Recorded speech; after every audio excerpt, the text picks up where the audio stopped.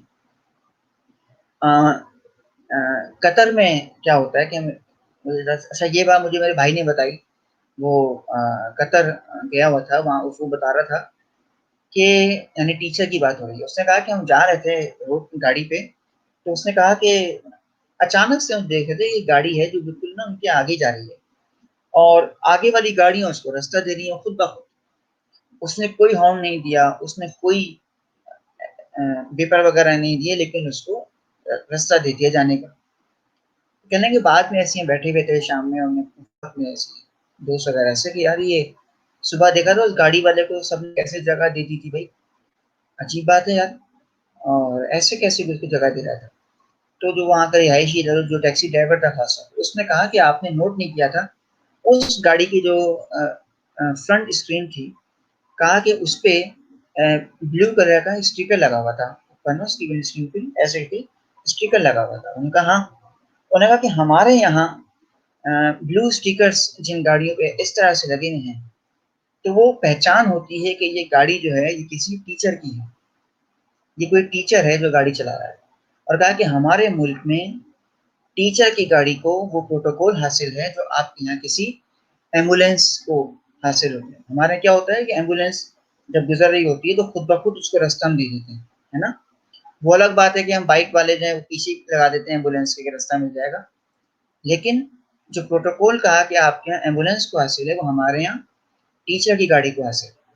سوچیے کتنا عزت کرتے ہیں وہ اپنے اساتذہ کی، اس لیے وہ ترقی بھی تو کر رہے ہیں ساتھ ساتھ۔ اور معذر کے ساتھ اگر ہمارے یہاں بچوں کو پتہ چل جائے کہ یہ گاڑی ٹیچر کی ہے، وہ تو ہوا ہی نکال دیتے ہیں، پتہ نہیں کیا کرتے ہیں گاڑی کے ساتھ۔ تو یہ کچھ باتیں تھیں جو سمجھنے کی بہت ضرورت ہے۔ اللہ پاک توفیقات میں اضافہ فرمائے، اور آپ کو اور ہمیں اور مجھے اساتذہ کی، والدین کی، علماء کی عزت کرنے کی توفیق عطا فرمائے۔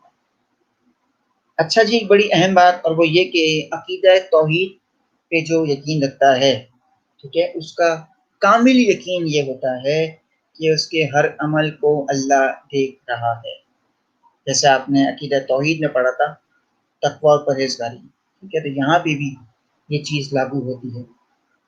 وہ جانتا ہے کہ اس کے ہر عمل سے اس کا پروردگار، اس کا خالق، اس کا مالک واقف ہے، غافل نہیں ہے، وہ دیکھ رہا ہے، وہ جانتا بھی ہے، ٹھیک ہے۔ تو یقین کامل ہونا چاہیے کہ میری ہر خطا کو، میرے ہر عمل کو، میری ہر بات کو سنتا ہے، دیکھتا ہے اور سمجھتا ہے، ٹھیک ہے جی۔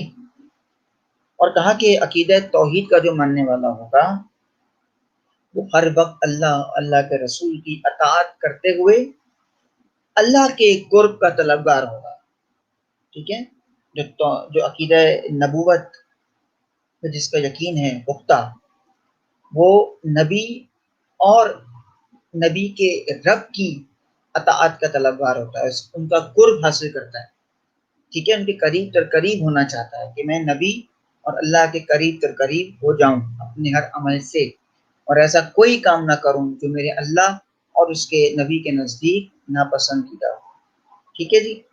اور پھر ایک بڑی اہم بات ہے وہ یہ کہ عقیدہ توحید پر جو ایمان رکھتا ہے، ٹھیک ہے، اس میں اس انسان سے کیا ہوتا ہے کہ خود سری کا خاتمہ ہو جاتا ہے۔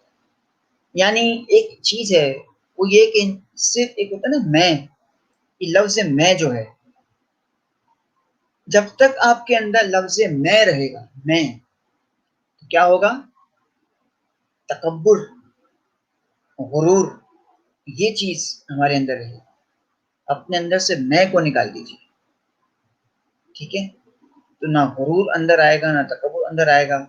یعنی اکثر لوگ سنا ہوگا آپ نے، بڑے مزے سے کہہ رہے ہوتے ہیں کہ جی، اکثر سنا ہوگا آپ نے کہ جی ہم تو سیلف میڈ ہوں، میں تو سیلف میڈ ہوں، میں تو جو بھی ہوں اپنے ہی بلبوتے پہ ہوں، میرے لیے کسی نے کچھ نہیں کیا، نہ میرے ماں باپ نے کچھ کیا ہے میرے لیے، نہ میرے بھائی بہن نے کچھ کیا میرے لیے، نہ میرا کوئی دوست کام آیا، نہ کوئی رشتہ دار کام آیا۔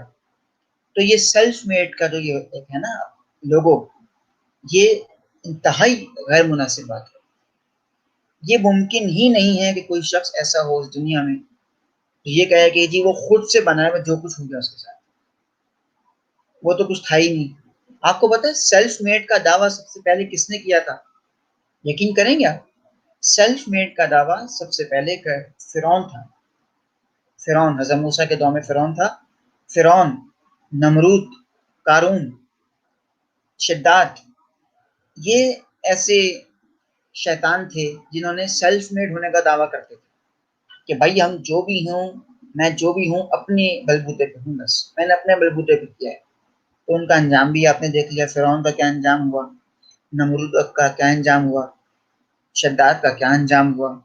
یعنی مثالیں دے دوں پھر آگے بڑھ جاتا ہوں کہ فرعون زندگی بھر کہتا رہا کہ یہ ساری خدائی میری ہے، معاذ اللہ ثم معاذ اللہ، ہاں، خود خدائی کے دعوے کرتے رہا، لوگوں سے کہتا رہا کہ جی مجھے خدا مان لو، میں تمہارا خدا ہوں، میری پوجا کرو، میری عبادت کرو، میرے آگے جھکو، ٹھیک ہے۔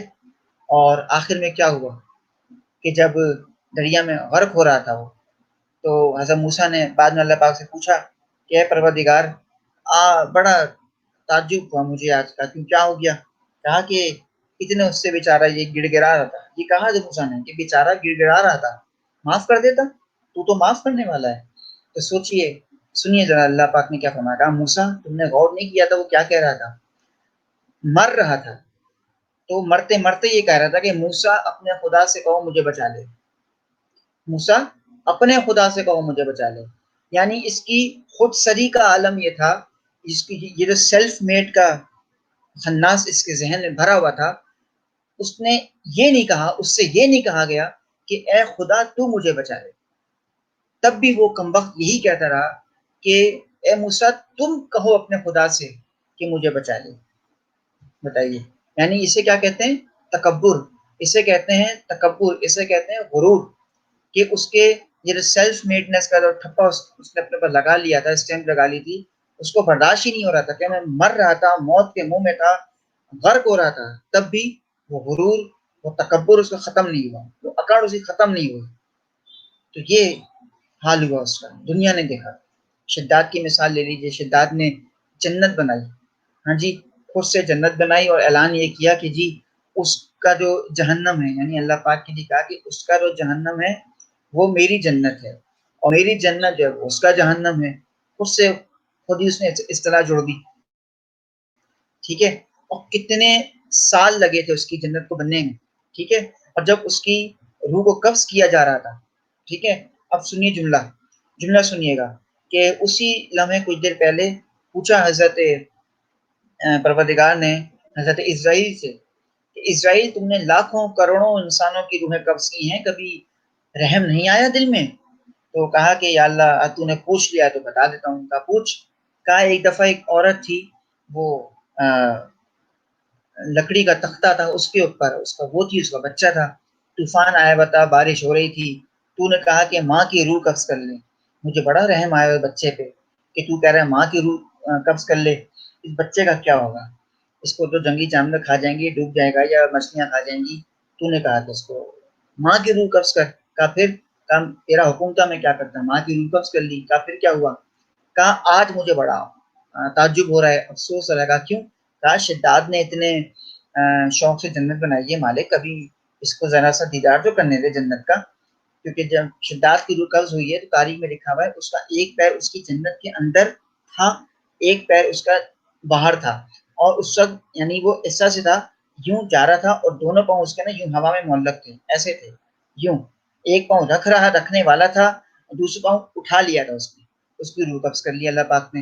اللہ پاک فرماتا ہے اسرائیل جس بچے پہ تجھے سالوں پہلے ترس آ رہا تھا، رحم آ رہا تھا، یہ ماں کو مار دیا ہے، بچے کا کیا ہوگا، وہی بچہ تو ہے شداد جس کی آج روح قبض کرتے ہوئے تجھے اتنا تعجب ہو رہا تھا، جو آج خدائی کے دعوے کر رہا تھا، جو خود سری کا دعویٰ کر رہا تھا، سیلف میڈ، میں تو سیلف میڈ ہوں، ہاں جی۔